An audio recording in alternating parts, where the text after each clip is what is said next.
عليكم ورحمة الله وبركاته.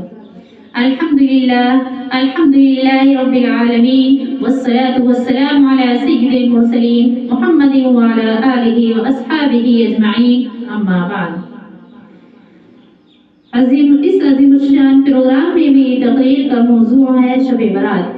مبارک دنوں کی مبارک ضرورتیں، مبارک راتوں کی مبارک خلوتیں، فصل بہار ہے اور یہ نعمتیں، رحمت کی برسات ہے اور یہ سعادتیں. آئے ندا آسمان سے مبارک ہوئے مناجاتیں، ندامت کے آنسو اور یہ عبادتیں.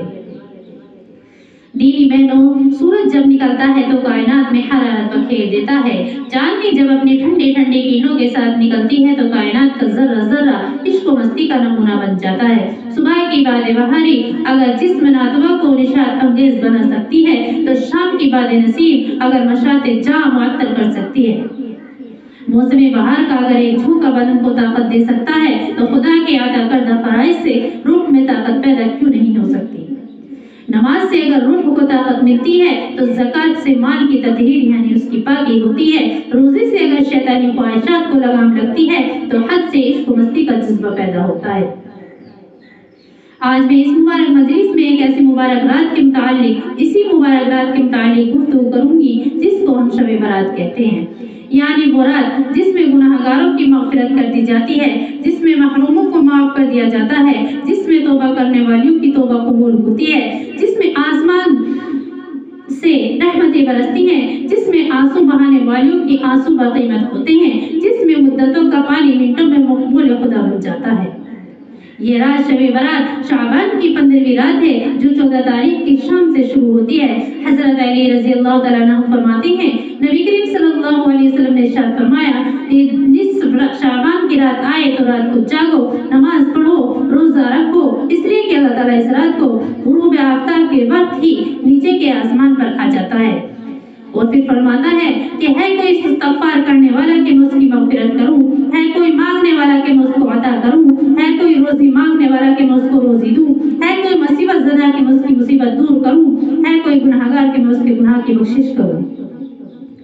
یہ آواز برابر اسی طرح آتی رہتی ہے یہاں تک کہ صبح طلوع ہو جاتی ہے. اس رات میں سب کی مغفرت کر دی جاتی ہے اور توبہ سب کی قبول کر لی جاتی ہے. لیکن افسوس صدا افسوس، چند ایسے بھی انسان، ایسے بھی مسلمان ہیں اس مبارک رات میں ان کی بخشش نہیں ہوتی. وہ کون ہیں؟ وہ کیسے بدبخت ہیں؟ وہ کیسے بد نصیب ہیں؟ وہ کیسے محروم و سعادت مند ہیں؟ عبرت کے کانوں سے سنو. اللہ کے ساتھ شریک کرنے والا، کینہ پرور اور رشتہ ناتا توڑنے والا، ماں باپ کا نافرمان، جھوٹ بولنے والا، غیبت کرنے والا، چغلی کرنے والا، جانوروں کے ساتھ برا سلوک کرنے والا، پڑوسیوں کے ساتھ برا سلوک کرنے والا، شراب پینے والا، جادو ٹوٹا کرنے والا، ناجائز عملیات کرنے والا اور کرانے والا، غیب کی باتیں بتانے کا دعویٰ کرنے والا، فال نکالنے والا. میری ماں اور بہنوں، اس مبارک رات سے فائدہ اٹھائیں، عبادت کریں، زیادہ سے زیادہ اس کی عبادت کریں، زیادہ سے زیادہ اپنے گناہوں کی بخشش کرائیں، زیادہ سے زیادہ استغفار کریں، زیادہ سے زیادہ درود شریف کی کثرت کریں، زیادہ سے زیادہ تیسرے کلمے کی تسبیح پڑھیں، زیادہ سے زیادہ قرآن شریف کی تلاوت کریں، زیادہ سے زیادہ اپنے قضاء عمر کی نماز پڑھیں، زیادہ سے زیادہ اپنے نوافل پڑھیں، زیادہ سے زیادہ اللہ سے اپنی دعا کریں اور اس سے توبہ کی مانگ کریں، اس سے گڑ گڑا کر مانگیں توبہ قبول کرنے کے لیے. اللہ ہمیں معاف فرما، ہم نے جو بھی کیا. اللہ تو سب کا بخشنے والا غفور الرحیم، تو سب کو معاف کرنے والا ہے، سب کو بخشنے والا ہے. تو انشاءاللہ اللہ تبارک و تعالیٰ کسی کی محنت نہیں رکھتا. اللہ تعالیٰ کہتا ہے مجھ سے مانگ تو صحیح، اگر میں عطا نہ کروں تو کہنا.